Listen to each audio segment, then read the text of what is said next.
Luke 8:43 talks about the woman with the issue of blood. Man, that's such a powerful time. It's a powerful scripture. She had battled with blood issues and hemorrhaging for 12 years. Her society at the time thought of her as unclean. She was frowned upon. She was cast away. She even put herself in isolation. How many times on this journey have we been frowned upon? The people around us, they ain't believe in us. They ain't see the vision. You got on hard times, and for some reason, everybody who you thought was for you was against you.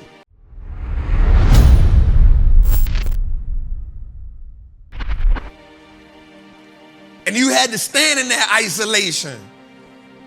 And the thing about that isolation is it can either build you or it can destroy you, because the voices in your head, the stories that you tell yourself, they can decay. They're detrimental.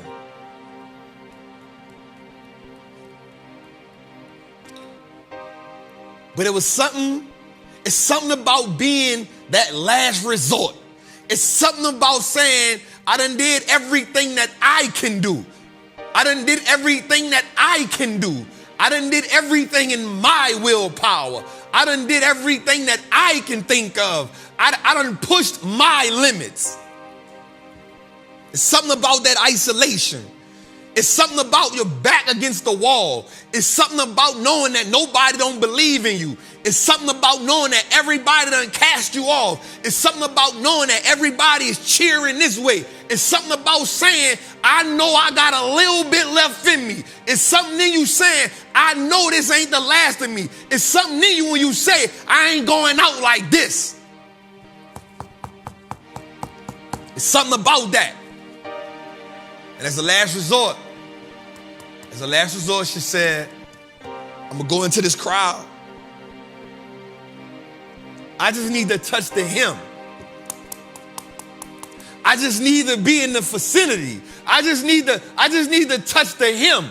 I got to go into the crowd. I got to now go face the same people who, if they see me, they going to frown at me. So I got to cover myself. She had to cover herself up because she knew they was going to frown on her. She knew it was going to be harder for her to get to where she was going if she went out the way she was going. Now, wasn't nothing wrong with her physically, but in their eye, they had already shunned her off. What do you do when they shun you off? What do you do when everybody turn their back on you? What do you do when you don't want to walk in public because it ain't what you saying, it's what they saying, and what they saying now start to infiltrate you? What do you do when you got one result left?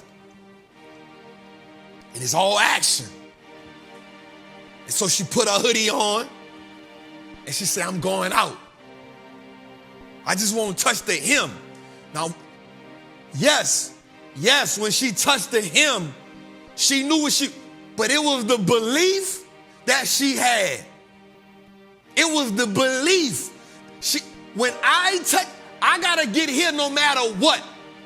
I got to go amongst the crowd. I got to go against the people that's shunning me away. I got to go against the people that's calling me unclean. I got to go against the people that calling me righteous. It's going to be a huge scene when they see me, but I got to fight because they pushing, they tugging. Not only do I got to see him, but everybody but I got to go against that. I got to be the one to touch him. What do you do when your belief and the execution come together? I'm telling you, it released something powerful. When the belief and the execution come together, it released something powerful, fam. Yes, we know she went and touched the hem. But here's the dope part. How the belief and execution is so powerful. Listen. When she touched the hem, Jesus said, yo, hold up. Who touched me? What's good, trappers, man? It's your boy, the Wall Street Trapper. Right now, I want to invite you to an amazing experience full of value. That is my community, Trappers Anonymous. It's 100% the greatest fundamental investing community on the market. Listen, your portfolio should be a masterpiece. And the only way we get you there is if we help you to learn how to invest with confidence. Now listen, I get it. Like, you don't know a lot about stocks, or maybe you've heard people say how much money they lost in stocks, but I can guarantee you, one, because they weren't in the community, and two, they lack the information.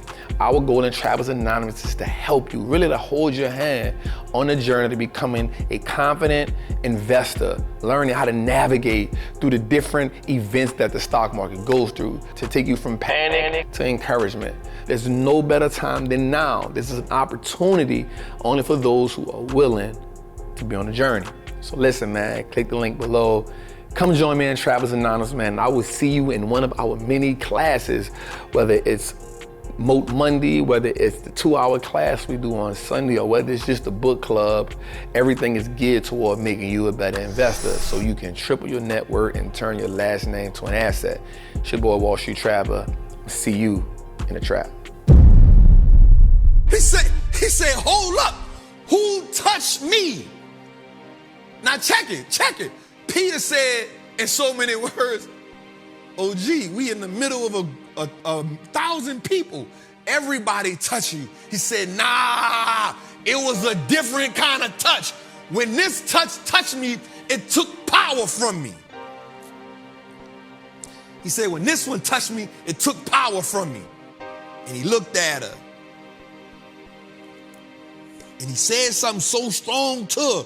She was still in humility. She was still humble. She was still graceful. She still understood, yo, I'm coming here because I need to touch you. And look what he told her.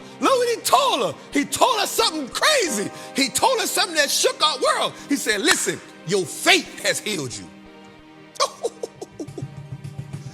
The faith has healed you.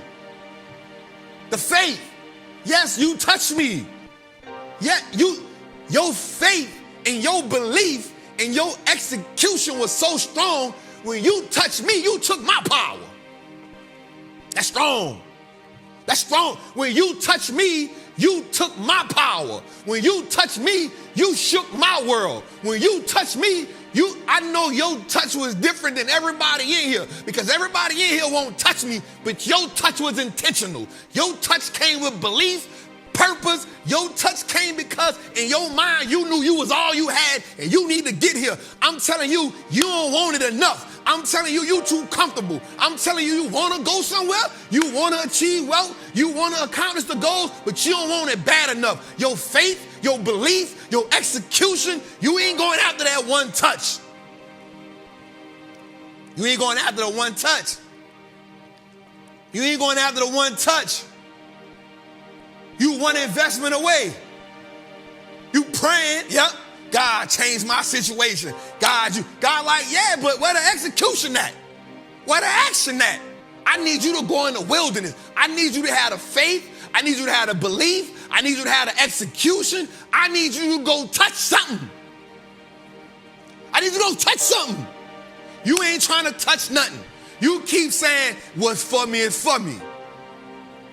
You keep thinking you gonna do something transformational by being comfortable. Look, check this out.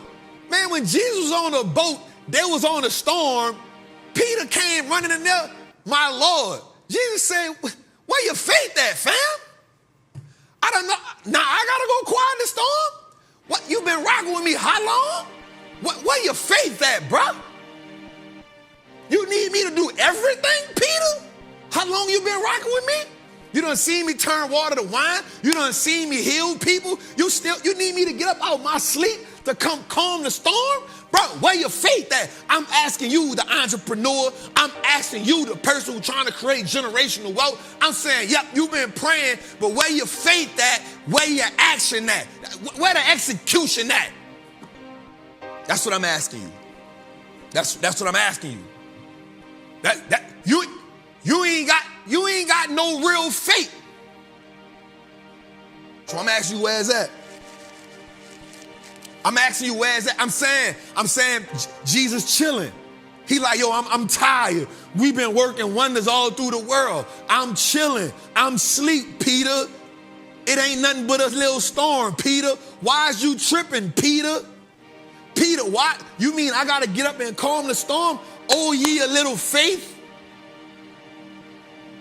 But yet, the woman with the issue of blood, she like, nah, I just need to get up out there. I need to get from by myself because while I'm isolated, I'm telling myself the wrong things. While I'm isolated, I know while I'm isolated, I'm doing more harm than good. While I'm isolating, the blood coming out a little bit more because I'm thinking about it. While I'm isolated, I'm hemorrhaging more because I'm thinking about it. I'm thinking I'm about to die. Okay, let me make it a little clear. I'm thinking I'm about to live check from check. I'm thinking I'm about to get fired. I'm thinking how high the bills is. I'm thinking my son gonna go to jail. I'm thinking I'm about to lose my house. I'm thinking I'm about to lose my car. I'm thinking I'm about to go broke. Where, oh ye a little faith? You don't want to put no work in. You don't want to be executing. You just want to sit there and say, if it's for me, it's for me. And it don't work like that. It don't work like that.